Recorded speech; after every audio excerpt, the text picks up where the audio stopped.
Amis de langue française, je vous salue dans le bon nom de Jésus-Christ. Alors, je vous demande de m'excuser parce que pendant 2 semaines, j'ai pas pu vous envoyer la suite de mon message sur Jésus-Christ, mon exemple, tout simplement parce que j'étais en vacances en France pour voir ma sœur en Bretagne. Mais je suis de retour et voilà, maintenant, nous continuons sur ce message que nous trouvons dans Philippiens chapitre 2, verset 5 à verset 8. Et voici ce que l'apôtre écrit. Ayant vous les sentiments qui étaient en Jésus-Christ, existant en forme de Dieu, il n'a point regardé son égalité avec Dieu comme une proie à arracher, mais il s'est dépouillé lui-même en prenant une forme de serviteur, en devenant semblable aux hommes, et il est apparu comme un vrai homme. Il s'est humilié lui-même, se rendant obéissant jusqu'à la mort, même jusqu'à la mort de la croix. Alors, en devenant chrétien, j'ai très vite compris que, comme Dieu voulait que je sois un saint, Christ devait être mon modèle afin de suivre ses traces. Ayant donc le Christ comme modèle, j'ai essayé d'imiter sa vie pour être considéré comme un saint. Mais mon ambition honorable a échoué et j'ai été très déçu. Voilà pourquoi nous chantons souvent à l'armée du salut ce chant. Parfois je monte, parfois je suis abattu, parfois tout sourire, parfois tout s'effondre autour de moi. Être l'imitateur du Christ ne suffisait pas. Il fallait être authentique ou rien. Et cela me rappelle une histoire vraie qui est arrivée à ma femme et moi lorsque nous étions jeunes capitaines à Paris, il y a environ de cela 45 ans. Un jour, le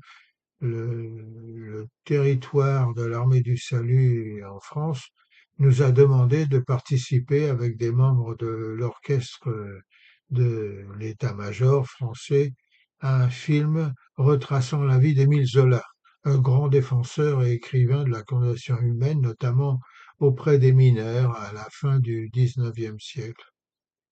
Cet écrivain exceptionnel était détesté par le gouvernement de l'époque et a dû s'exiler en Angleterre. Et l'histoire raconte que la veille de Noël, Émile Zola est arrivé à la gare Victoria de Londres et a remarqué qu'un groupe de salutistes chantait des chants de Noël. Fidèle à sa méticulosité, le producteur Stello Lorenzi a exigé que des salutistes soient présents pour chanter des chants de Noël, vêtus d'uniformes originaux fournis par le grand magasin Selfridges de Londres, qui a donc fourni des bonnets, des bottines et des uniformes très anciens. Bien sûr, on nous a demandé d'être présents car Yvonne était britannique, dotée d'une charmante petite voix et d'un joli visage idéal pour un gros plan. Nous aurions dû être filmés à 21 heures, mais nous avons dû attendre minuit. Vers 23 heures, un buffet fut servi à tous les acteurs et c'est à ce moment-là, en m'approchant d'une grande table sur laquelle était disposé un buffet impressionnant, que je réalisai que comme dans la société, il existe différentes classes parmi les acteurs. Ah, bon officier, je suis arrivé à la table presque le premier pour prendre des sandwichs pour mon petit groupe de salutistes affamés. Mais lorsque j'allais me servir, un hacker m'a arrêté et m'a dit d'un ton très neutre, Hé, toi, tu dois attendre ton tour, car les acteurs de première classe doivent être servis en premier, juste après les acteurs principaux qui ne sont jamais approchés du buffet car ils sont servis dans leur propre loge. Quoi? Acteurs de première classe, ai-je dit? Euh, Oui, nous sommes des acteurs de première classe, mais tu es un acteur ambulant, alors toi et tes amis, vous devez attendre.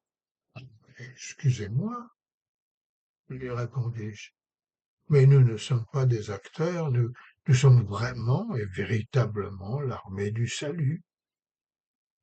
Vraiment? Ah, bien sûr. Alors il m'a dit, laissez-moi vous servir, car nous avons une grande admiration pour l'armée du salut. Et lui et ses amis nous ont servi à manger et à boire. Vous voyez, tout le monde peut suivre un modèle, jouer un rôle et être de très bons acteurs.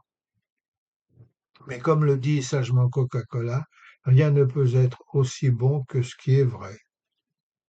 La question est la suivante. Si je ne peux pas être saint en imitant le Seigneur et en le prenant pour modèle, comment puis-je être saint? La réponse se trouve dans le passage biblique que nous avons partagé ensemble, dans Philippe chapitre 2 verset 5. Ayant vous les sentiments qui étaient en Christ. Le livre des Proverbes dans l'Ancien Testament déclare ce qu'un homme pense et ce qu'il est réellement. Proverbe 23 verset 7. Quelqu'un l'a exprimé ainsi.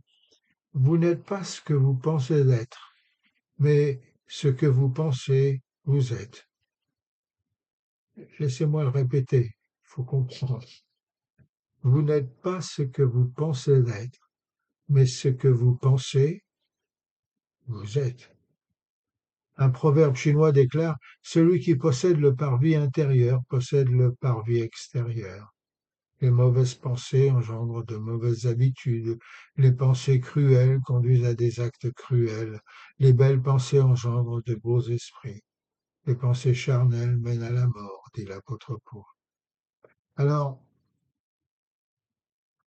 pouvons-nous contrôler nos pensées? J'ai souvent essayé de contrôler mes mauvaises pensées, en pensant aux bonnes, mais en vain. J'ai vite appris qu'il me fallait des pensées chrétiennes avant de pouvoir accomplir des œuvres semblables à celles du Christ.